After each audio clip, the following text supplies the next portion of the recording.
So I came across a video by a certain lady that cried out, stating that her husband removed her from his CSO, or COS. I don't know how they call it. For those in the UK, you will understand better. That means the husband removed her from being a dependent on him, because it was actually the husband that brought her to the UK and she was the dependent, while the husband was the main applicant. So this lady cried out, and a lot of people under the comment section were like, what did you do? What did you do? And all that.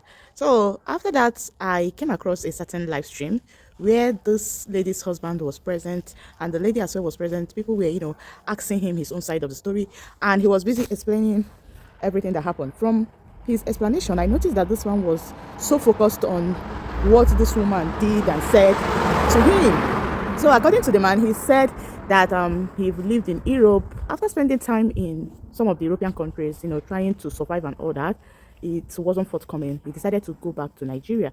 According to him, his parents asked him to come back. So as he went back, his parents demanded that he has to get a wife and settle down.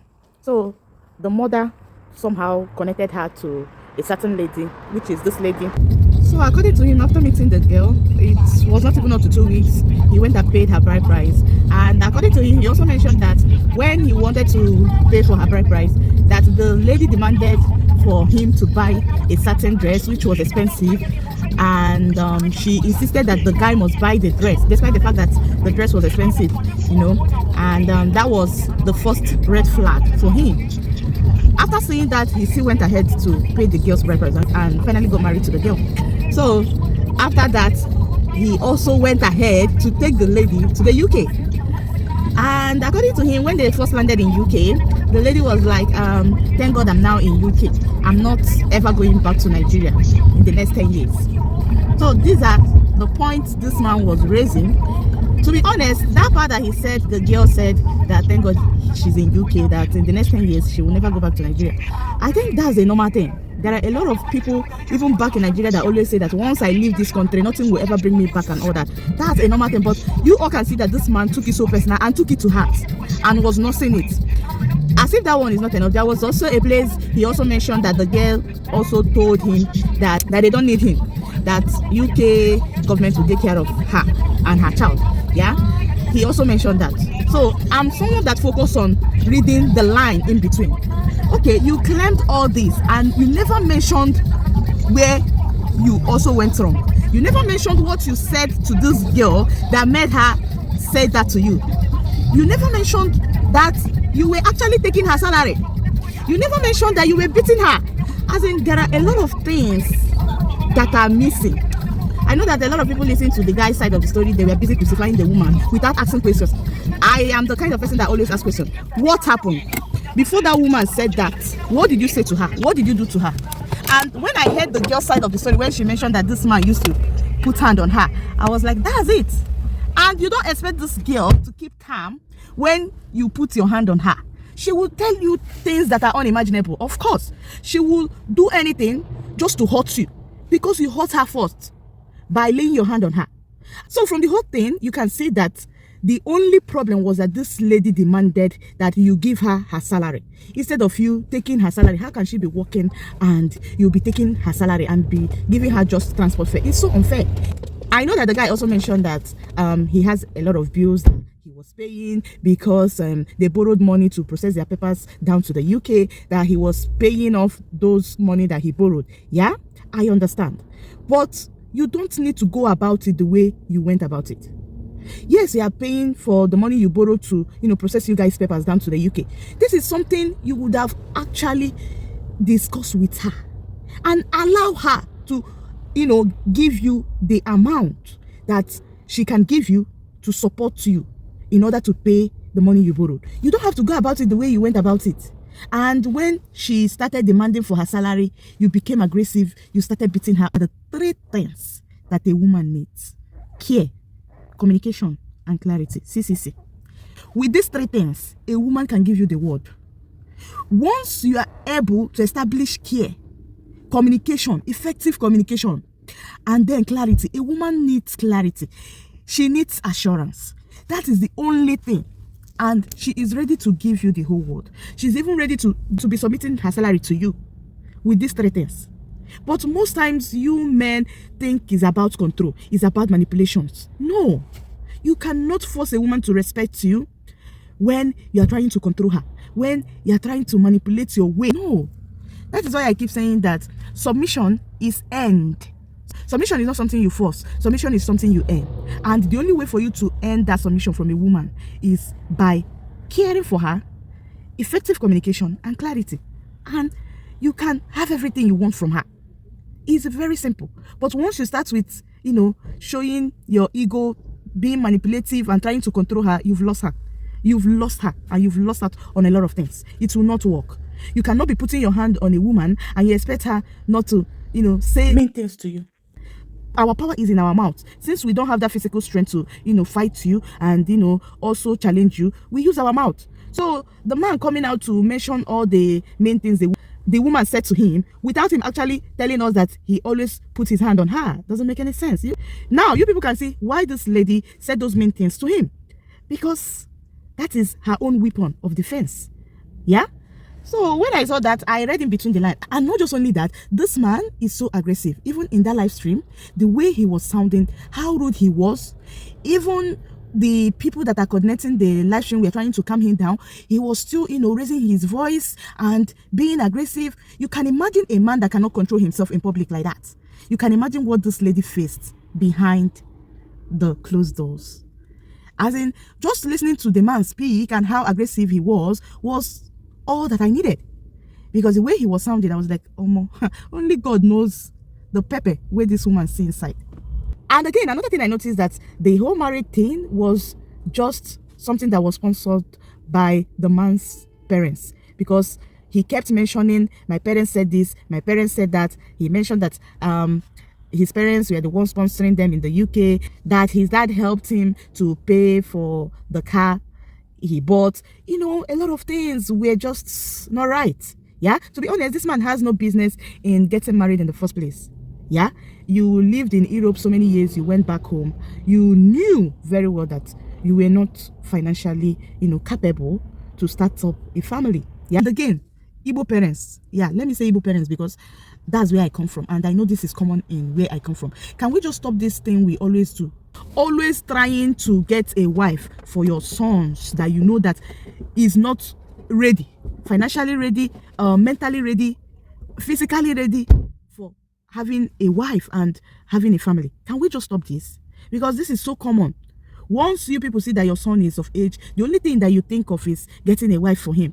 Despite the fact that you know that this man is not financially capable, this man is not mentally capable of, taking care of a woman or getting married or building a home. But yet, you people will be bent on getting a wife, now believing that somehow that the woman will perform a magic and, help him to be, more matured, or help him financially, help him mentally. In fact, and, continue from where you people stopped in raise him to become, someone reasonable.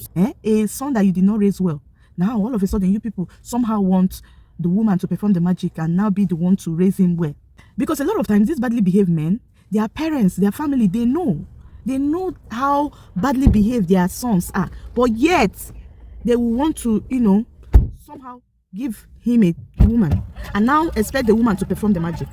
It's so sad because from this whole story, it's so obvious that this man is never ready, both financially, both mentally, to even get married in the first place.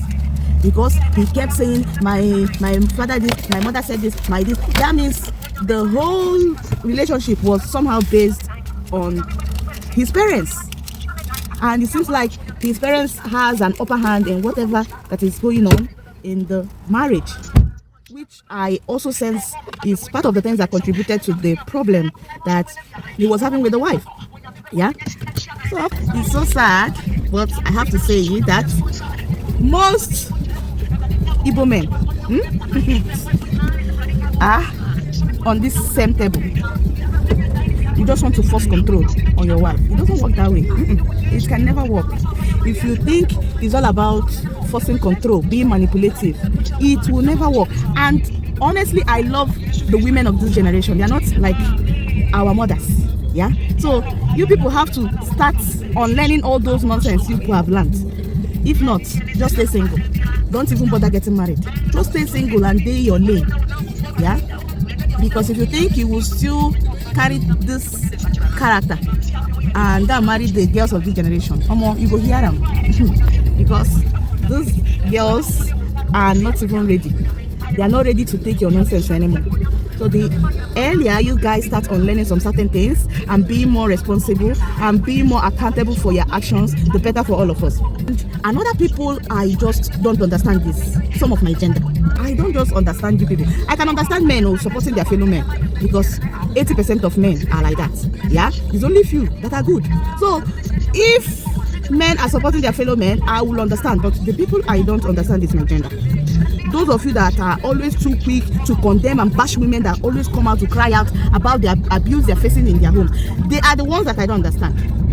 Because I don't see why you should do that. I don't just understand why you should be too quick to bash and condemn your fellow gender that is crying out about something that is harming and hurting her. I don't understand you people. These are the people that always give me headache. And once I see some of you lots, I just shake my head. And I pray that your daughters don't face any form of abuse these women are facing. Maybe you are not facing it and you feel that some other person that is facing it is capping, the person is crazy, the person is mad. Yeah? But maybe when your child starts facing it and start complaining to you, then you start seeing it, maybe by that time you will understand. Sometimes if it's not your reality, just to walk away, shut up and move. You don't have to come and start displaying your ignorance and your stupidity by bashing the person or condemning the person. If it's not your reality, it's okay. Kudos to you, good luck to you, walk away. Yeah, but you coming to start insulting the woman and start bashing her on top the pain where she feel, she cry out. That is the part I don't get, and it really pisses me off. Can you people just stop that? It's not your reality, you will not understand. But then shut the fuck up and move, rather than trying to inflict more pain on someone that is going through pain already. It doesn't make any sense. You guys need to stop this at this point. Then he continues to say that another reason why he married her was she was quiet. She doesn't even talk. Says a lot to me. Unpack these things. Most of the time, men that bully women, men that have this misogynistic character and mindset, they love a woman who does not talk. They love a woman that is easy, they perceive easy to intimidate, easy to bully, easy to get under their feet and control. They love a woman from a very poor background.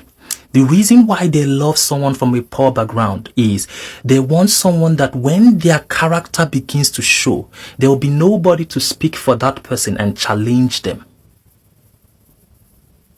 They love someone who does not speak, because in their life and their experience coming up to that point, they have learned that women who are capable, who are intelligent, who are well educated, who believe in themselves, who are opinionated, who have opinions, that those women normally clashes with their ego and that their superior mindset, that I don't know where they are finding it from, that I am special because I have a man mindset.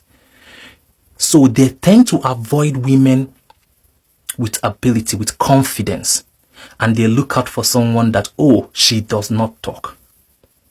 She comes from a poor background, and that's the reason why I married her. These things say a lot of things.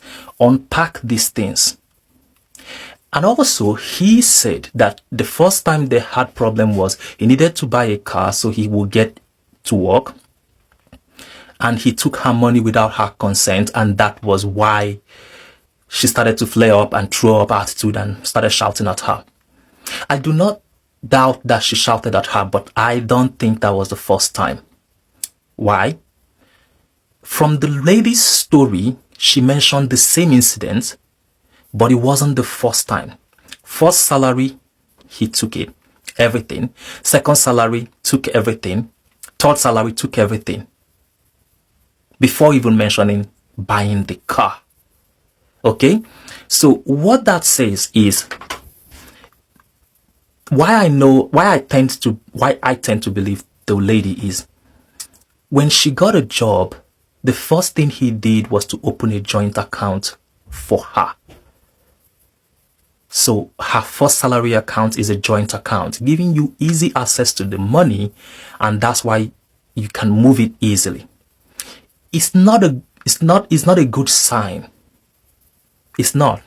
Now, I understand he sponsored the trip over and he borrowed money. Understandable. But it's still her money. There should be a discussion. She's an adult. She's a human being. There should be a discussion of, this is how much we owe back in Nigeria. This is how we are going to pay it. And also, nobody pays debt with everything they make. You don't impoverish someone who goes out every day to make money and bring into the house. You don't empty their accounts like that. No. Regardless of the debts you have in Nigeria, you settle debt with a plan. The family sits together and maps out, how much do we keep for a month and how much do we put into servicing our debt? If you just arrived, first work, first salary, you don't take it away. Warehouse job is a difficult work. When somebody goes out in the morning and toils all their life, when that alert comes, if you are going to take it away, it should be a family decision. But when you have a mentality that I made her, a mentality of I am the alpha and omega of her life, it's easy for you not to see when you are crossing her boundaries. But no, regardless, it is her money. You didn't just bring her to the UK, you brought your family to the UK. The child is yours. The future that you people are building together is for your overall success. So it's not a business transaction where you offered her or you brought her to the UK. No, you are building a family.